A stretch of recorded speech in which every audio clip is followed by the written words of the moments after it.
Hello, and welcome to The Artist Pivot, a weekly conversation with artists about their current pivot, past pivots, and every pivot in between.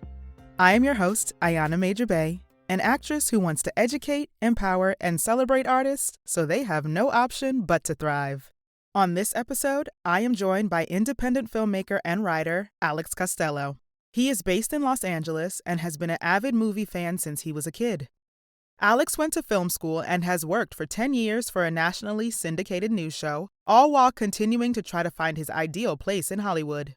He's produced and created a variety of short films, attempted to make a feature-length documentary about an aspiring hip-hop artist, and is now honing his craft in writing TV dramas. We discuss how breaking his arm led to him writing the script for his first short, how everything starts with listening, and how pivoting is not a failure. It's just life. Here's our conversation. Well, hello there. Y'all, I have Mr. Alex Costello on the microphone with me. Hi, Alex. How are you doing? Doing very good. How you doing today? I'm good. The wind is blowing here a little bit in Jersey, but other than that, I am perfectly fine. Awesome. Thank you for joining me, and we're just going to jump right in. So I know that you are an independent filmmaker in LA, and how has your 2020 been? It's been, I would say, getting better and better as the year's gone on. I think as we all know, it's been a really different 2020 or different year than Mm-hmm. any for all of us. So but I think I'm adjusting and trying to figure out how to use it to my advantage. I'll say that. Right. That makes sense.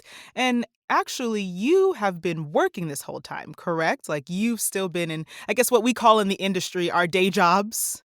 Yeah, no, so yeah, I work for a news show, Inside Edition, so media and news continues on. So Mm-hmm. yes, a lot of coronavirus stuff, and it actually was really interesting because the New York office is the main office for the show, and we're like the smaller it's to handle the entertainment stuff out here.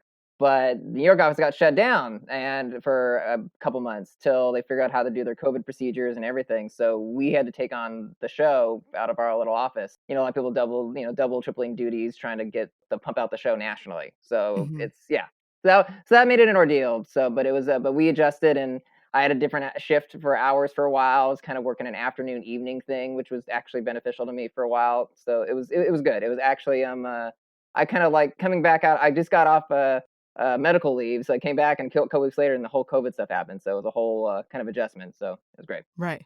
Right. So you're already off, and then you came back and you're like, oh, well, okay, I guess I have to adjust to this new normal. Yeah, that was an adjustment. So, but I'm glad though, because I think it just got my mind off what was a pretty depressing time for the months. I would say the 6 months prior to that. So I Mm-hmm. think it was good to go into a kind of a quick, fast paced environment, even more than usual. And then also, since I was doing an afternoon to evening schedule, on the back end of the night, I'm the only one in the office at that point. I just started using that to write a little bit more. So if I finished up everything I need to do that day, I'd find time to actually start writing. Amazing. So actually, COVID has helped you, in essence, write. Like you wouldn't have had the time to start writing again. I would never have had the time. I think it's sometimes the motivation, and sometimes just like kind of a little kick in the butt to actually like do it. And I think, yeah, just having those quiet hours, like just alone, that kind of just focus. And also I decided there's always these writing programs that come up. There are all the major networks have like these writing programs in like April and May is like their deadlines. And I was like, it was around that time, so I was like, all right, I'm going to try to write at least something new. And I was motivated based on this previous project to write a new TV pilot idea. So I just kind of did that, had that deadline to go for, finished a decent draft and submitted it. But even afterwards, I realized, okay, I can make it better, and it just got me thinking, I kind of like this, and so I never considered really pursuing writing, particularly TV dramas, but Hmm. that's what I'm trying to now really take ownership and learn some new skills, and actually take some more online writing, TV writing classes, and just trying to hone a skill that I always kind of danced around, but now actually am pursuing. So I've done a couple online courses since over the course of the summer and fall, and yeah, just been writing a lot more, trying to understand the craft even more than I did before. Right. So you're basically saying that 2020 kind of made you change your focus and also get out of your creative funk. And then Yes. also, I know we spoke a little bit earlier about 2020 was also about you healing. And I know that's from physically, you had a shoulder injury, but also mentally from a couple of projects that you were working on previous 2020. So tell me a little bit about that, about now your healing process in 2020. Yeah, so let's go with the physical part. Mhm. I am what you would call somebody who is not an athlete at all, Mhm. and so I used to do this in the night basketball league, kind of to stay in shape. And it's funny because I've had two major injuries in that league since I've started playing, so probably a sign I should not play again, which I haven't since. Mhm. But yeah, I had like a torn labrum in my right shoulder, so I had shoulder surgery at the end of December. So of last year, so that kept me out for 3 months. So when it timed out, I was back for a couple weeks, and then the COVID stuff happened. So I had that I was recovering from, and then the other thing was I had from mid 2018 to mid 2019, I was working really as this passionate side project was this feature length documentary about a up and coming female hip hop artist who moved from Houston to LA. And I met her. I thought she was a really interesting, cool person. Had a really compelling, dramatic life story, both personally and professionally, with her music. And I just thought it could be a really good subject for a film. Initially, the idea was I was just going to write with her, like, just it's like someone to like write her life story, maybe find a feature screenplay idea out of it. Because I'm always looking for creative muses and people just to work with. And she really wanted to tell her life story in some way. And as we started talking, I think it was around the third conversation, she told me about this really traumatic, like, first relationship with a boyfriend who was like really highly abusive. And it was really like, and she's just opening up about, vivid detail about it. And the way she told the story was just so powerful. I mean, I was literally almost in tears, like, as she's telling it to me. And I thought the way she's telling it, this could be, what if I just put her on camera? And at that same, and that month I was kind of mulling that idea. This is probably May of 2018. I decided, like, man, maybe this could be a documentary. So, and she put out this idea of she put out this online video as well, but she did an interview with some YouTube channel thing, and she opened up a little bit more about some stuff. So I kind of just combined all that, saw how she could do on camera, and just with what she's already told me. And I said, you know what, I can. I've always wanted to make a feature, and because of all the years of experience working at Inside Edition, and which is just interviews and B-roll, which is basically in essence a short form documentary. I kind of just took the skills and everything I wanted to learn, and from there, and what her story was, and like I'm going to try to do this. Mhm. And yeah, so I bought camera equipment and I shot a lot of B-roll and a lot of like like little interview segments for on location interviews, and tried to tell a story. But ultimately, after a year, things just fell apart as badly as it could possibly fall apart, and it left me kind of depressed, because you put so much time, energy, money, heart, soul, everything into a project, but then you realizing you have to make the decision to end it, the hardest Mhm. thing. And then at that too, we also, and just the relationship between her, we were at one point really tight.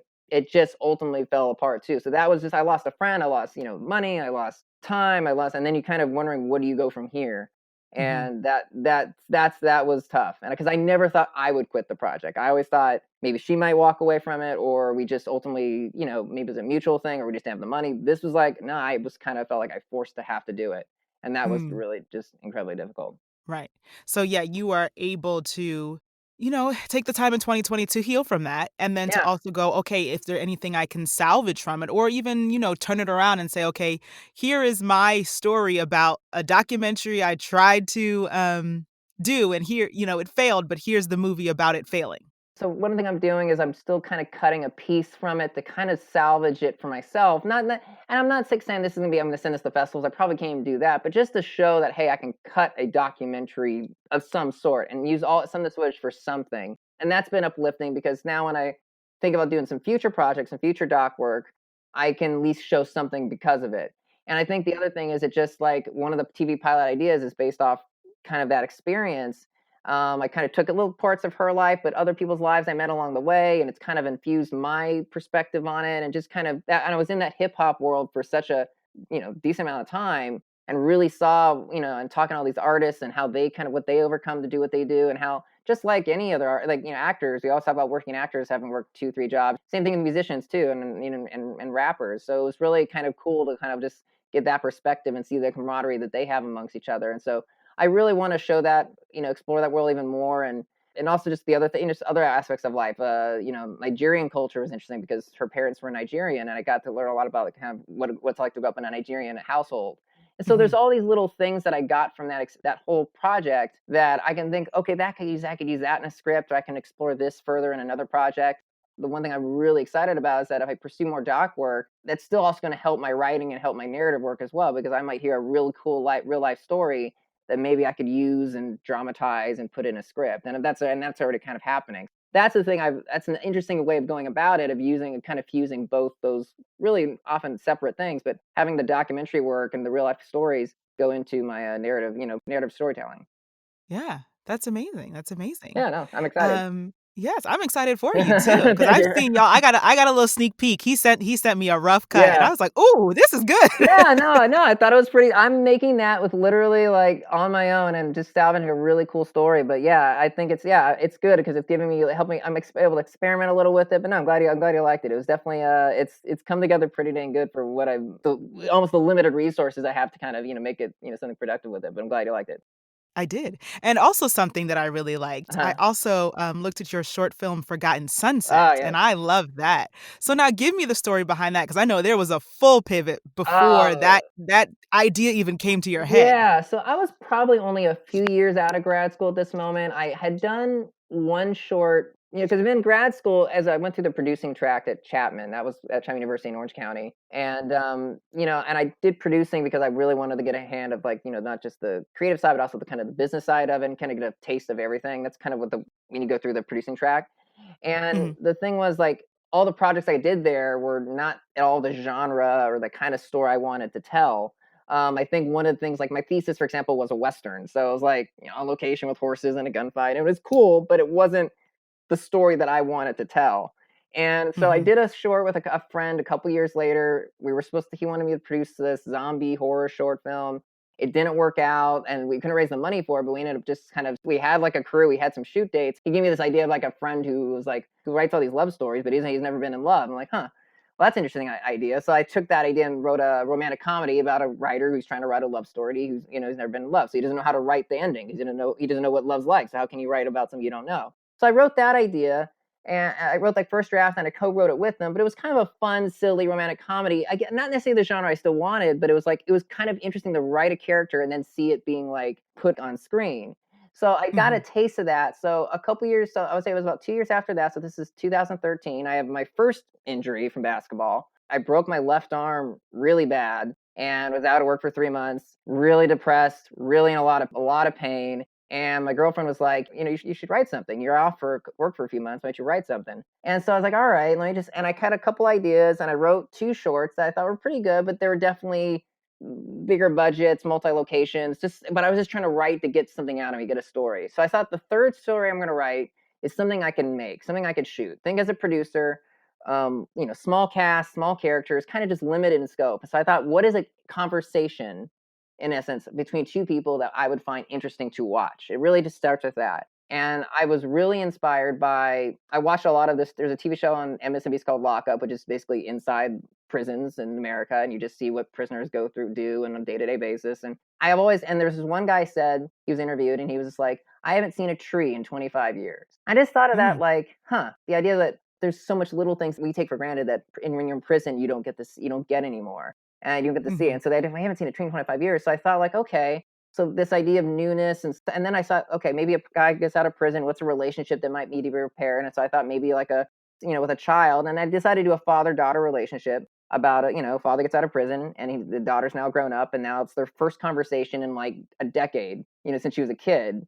What is that mhm, like? And I just kind of explored that and let the frustration of the daughter being shown and him trying to make up for himself. That's awkward, it's uncomfortable. But they both mhm, deep down want to reconcile, as difficult as it is. And that's what I try to do. And like, it was only a 15-page script. I think it ends up being a 23-minute movie. But yeah, that's how Forgotten Sunset was. And that sunset comes to at the end of the film where they're kind of overlooking a sunset. And he's talking about like, the father figure is talking about like, yeah, I haven't seen a sunset in so long. It kind of goes back to that whole thing when I saw the prisoner on TV talk about a tree. I just changed to a sunset, and it comes just like this symbol, symbolizes that the things that you miss in life and that you don't appreciate them until they're gone. And the same thing, it's his relation with the daughter at the same time. For me, it was one of the great adventures I ever had to do was making that film, just through the casting process and just to really write something that was like that kind of gritty drama, family, authentic kind of thing that I always wanted to tell. And I saw it even through the audition process when the actors were coming in to audition. In fact, this is really my favorite story to tell from it.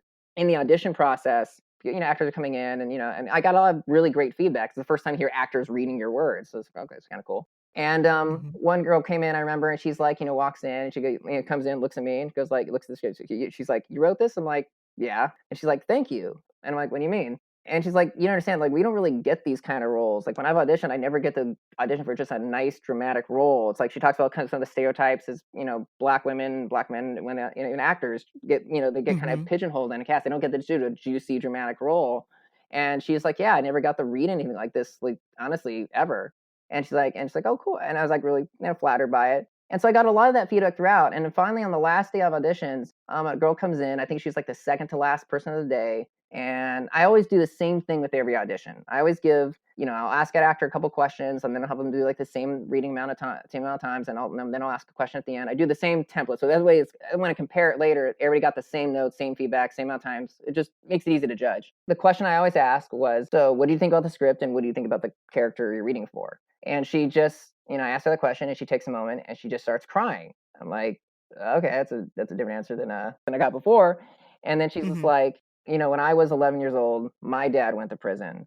And so when I read your script, a lot of the things that this character is saying, I said the same things. I felt the same way. And I never didn't know anybody could capture that or feel that way. So it was just like this, that kind of relationship was so captured. She saw herself in that character, that same experience.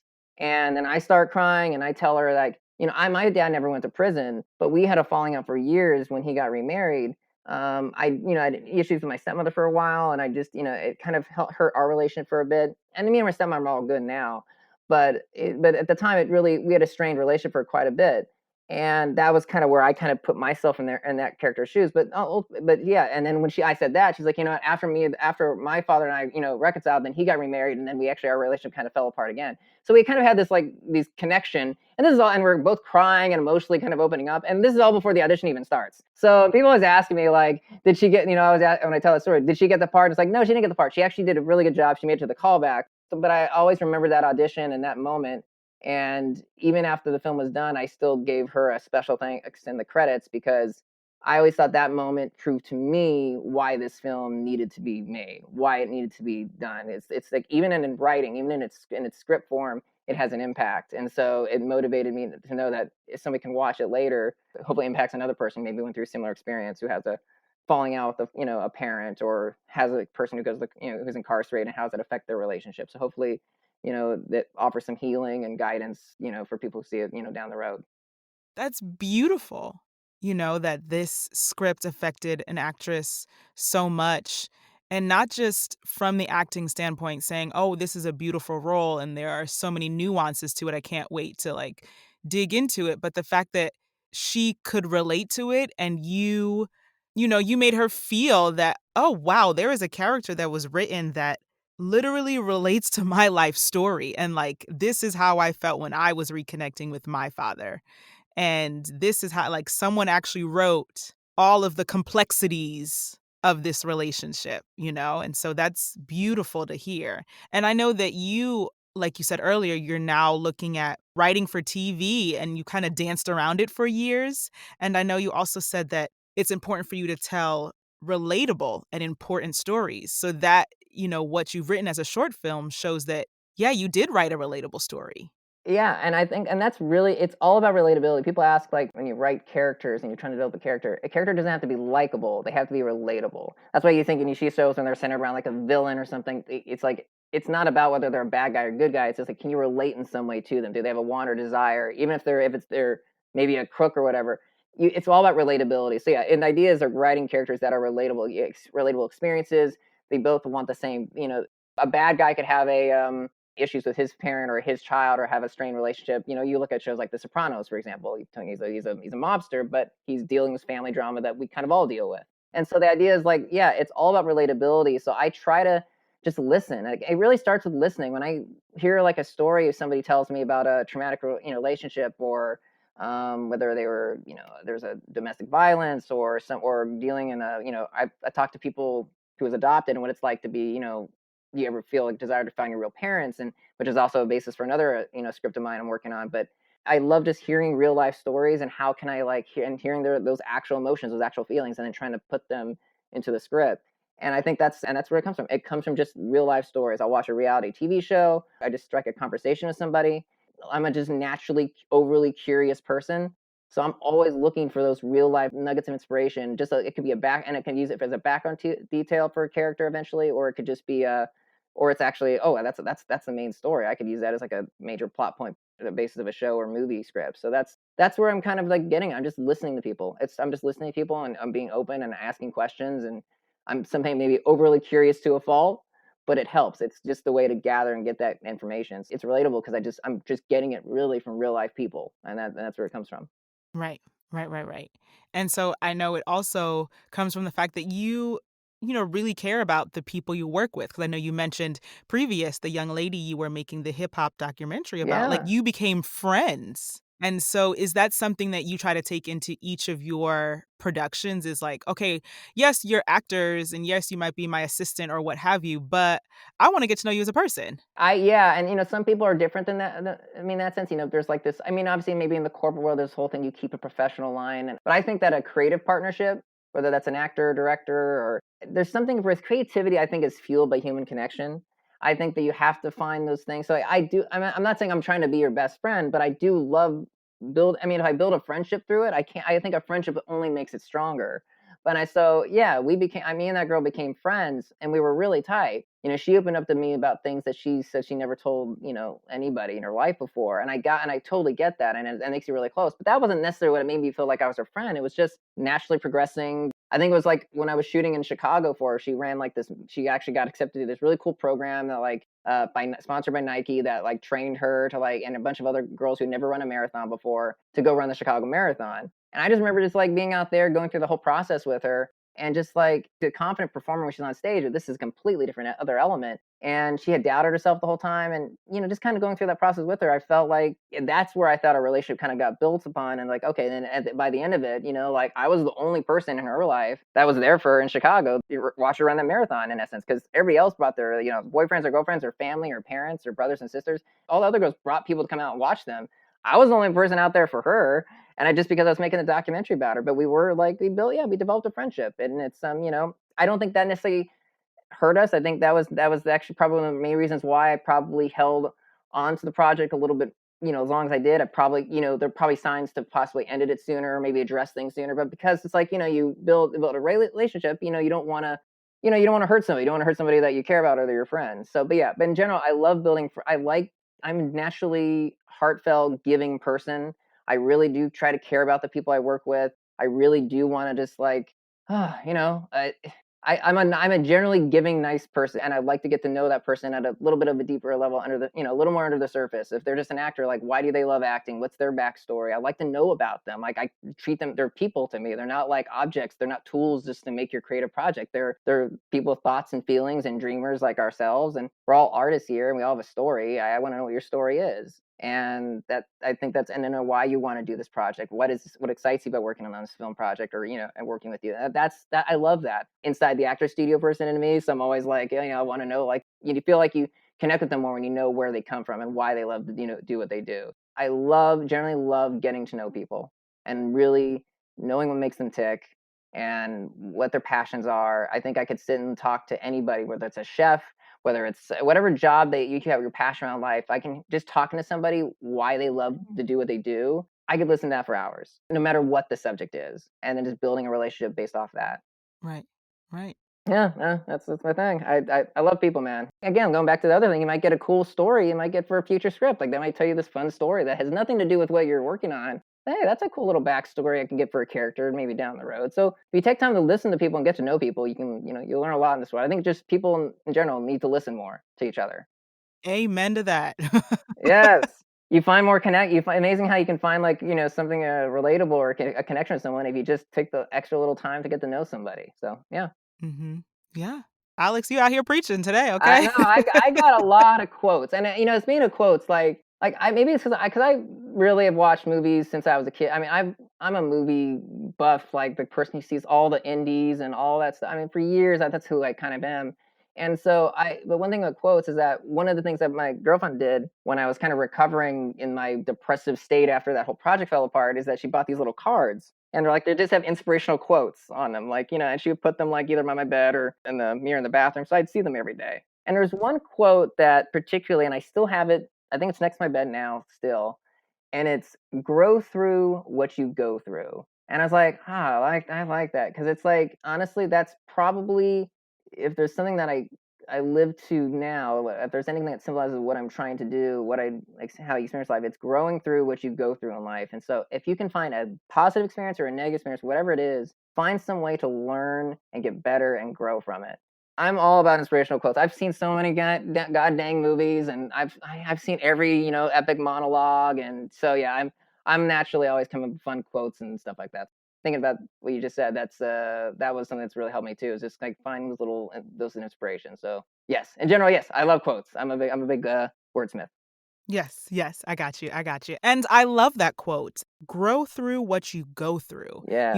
and I know in this time that artists are, still trying to figure it out. There are some who will have, honey, they got it down packed. They're like, oh, I pivoted. I got this. I got my Zoom together. I got this together. Great. There are some who are like, what? Wait, what am I doing? And so my question to you, I guess, would be, what advice would you have for other artists? Because here's the thing. 2020 happened to us, not necessarily happened for us, some would say. And so, nobody planned for this. Nobody planned for us to, like you were even saying earlier about the connectivity of artists and how we create together. It's being next to someone is a little different than being on Zoom and trying to create it with them. And so for us having to move everything online and not be near each other and having to grow through what we are going through right now, what would be your advice for every artist out there?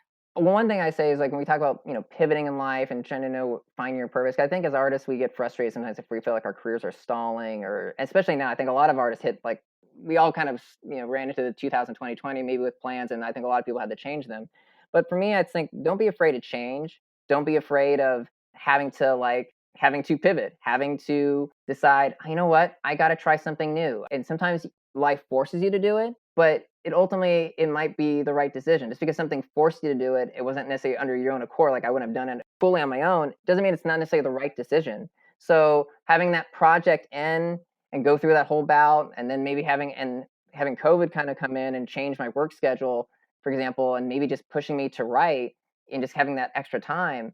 It's been eye-opening because I've never would have thought about writing this much as I did before, and actually now researching and try to make contacts with you taking time now to actually go on, online and reach out to aspiring TV writers or professional TV writers. I've talked to people who worked, I reached out randomly through Instagram and found people who are working on major shows and just like asked them and got a couple Zoom calls and network with them and just learned about their story, learned about their path. And so I would say don't be afraid to change. Don't be afraid of even whether it's your decision or not. And take this time to learn. Try that that extra skill you never got to do before.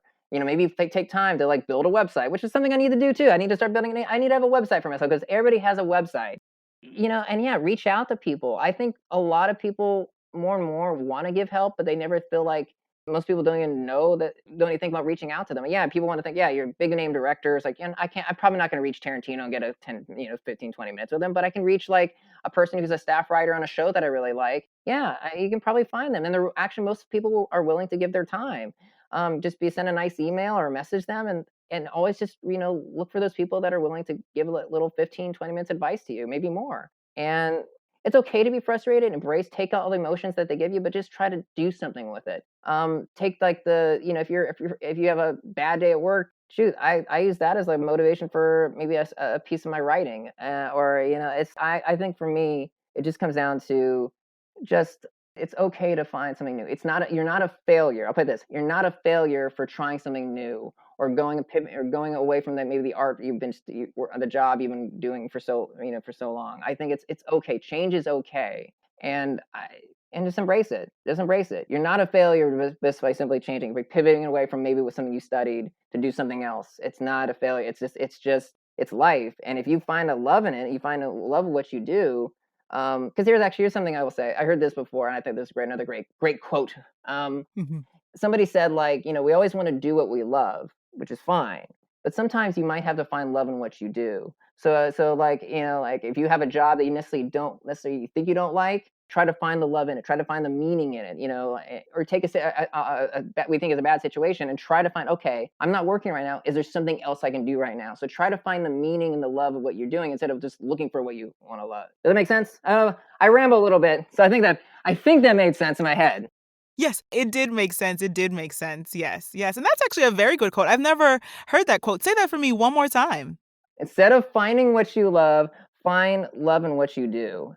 I think there was a twist on Mike Rowe said it, and he was talking about like he was the host of Dirty Jobs, and he was talking about meaning in work. It's like some people want to find what the work they want to do instead of find the meaning Hmm. in the work that you're doing. So okay, there's a purpose. What you're doing right now, is there something you could find in the situation you're in that could benefit you instead of searching for this? Oh, I want to be this. I want to get this big TV job. I want to do this. I want to get this, or I want this lead, and I want to be this big name actor. Try to get this specific thing. See what you have right now, what you can get the most out of it. And so, one more thing I would ask you is Sure. I know you're still in the industry because you are working right now for Inside Edition. But Yeah. when we do get back to our robust selves and, filming is up and TV is up and stage shows, what do you hope the industry learns as a whole and how it grows? I would say, in this country, it's been such an emotional year, not just from COVID, but just from we're having the presidential election, and with I think the emphasis on Black Lives Matter and police brutality even more so. I think that as we kind of get into the entertainment world, and I see it now, I hear people talking about now that there is, I think, this need for finding diverse voices and representation, both in on screen and off camera as well. I think that is actually happening. I can see it. I hear it. I hear managers and agents talking about it more. It's finally a shift that's long awaited. I think that's one thing you're definitely going to see is a shift towards actually really seeing diverse filmmaking in a way that I don't think you're going to see before. I think you see people represented on camera, and, again, both on screen and off screen, that we haven't seen yet. And again, it should have happened years ago. It should have been it's something. But it's about time. And the other thing I just hope is that I just hope the industry just I think the industry is you're gonna see, I think, the ability. It isn't obviously benefits as being an in-person kind of thing, and obviously some things like Broadway or on stage, that's an in-person kind of realm no matter what. But you're definitely going to see, I think, a lot of people being able to still work partly from home. I think the idea of Zooming, particularly, you're going to see like be able. I think people who you always have to work in LA. I think because of this technology, you're going to have people who don't necessarily have to move to LA to do their job and do some of these positions that Mhm. they necessarily always had to before. So I think it's actually going to be, they're embracing it's forced us to embrace technology and use it. So now we can be a little bit more remote and still stay connected. I do think human connection is still, I think, preferred, but it gives us another option. So I think those are the two things. The push for you're going to see that diversity push that I think this industry has been needed for God knows for how long. And also I think the embracing of using technology to still stay connected and give people chances who can't necessarily move to LA that we didn't, they had to prior. So I think those are the two changes you'll see. Mhm. Great. Well, Alex, thank you so much for joining me, and thank you for your insight and sharing your stories and your journeys and pivots, whether you did them on purpose or you were forced to do them. Yeah. Thank you so much for sharing. And And I just want yeah, can go I say ahead. just one thing? I Yeah, just of want to course. say that, for other people that, ever listen to this and just others that, like I said, like, life can give you unexpected things that you don't really uh I would say that there's gonna be a lot of unexpected twists and turns in your life, and they may not necessarily seem like the right decision at the time, but you ultimately you'll realize that they are, and they'll push you in that direction. And I just think for me that yeah, I think there's a lot of people that man, I just had this project that failed. I think failure is just a reason to come back with a little more wisdom and knowledge, and you just use that to make yourself a better artist, a better person. And I think that, yeah, that's why I think I just love your podcast. I think I think I told you, I loved I just love the concept of your podcast. I think it's just going to help so many people. And I think it just gives a different kind of twist on what we as artists go through and the different kinds of, and all the different kind of journeys that we have to take. So I just wanted to say that I think it's a really great concept. And I hope that you continue to do it for a very long time. Oh, thank you, Alex. Thank you so much. That means a lot. Thank you. Thank you. Of course. But before I let you go, I must tell you that I acknowledge you, I celebrate you, and I uplift you. I appreciate that. And yeah, thank you so much for having me. Oh, you're so welcome. You're so welcome. Alex, thank you so much for sharing and adding some new quotes to my notebook as well. Growing through what you are going through is not always easy, but it is necessary. You are right, Alex. Even though it may feel like it, pivoting is not a failure. It's just life. I want to leave you with a quote I like, which is, "Listen not to respond, but listen to understand." Thank you again, Alex, and thank you for tuning in. I'll speak to you soon.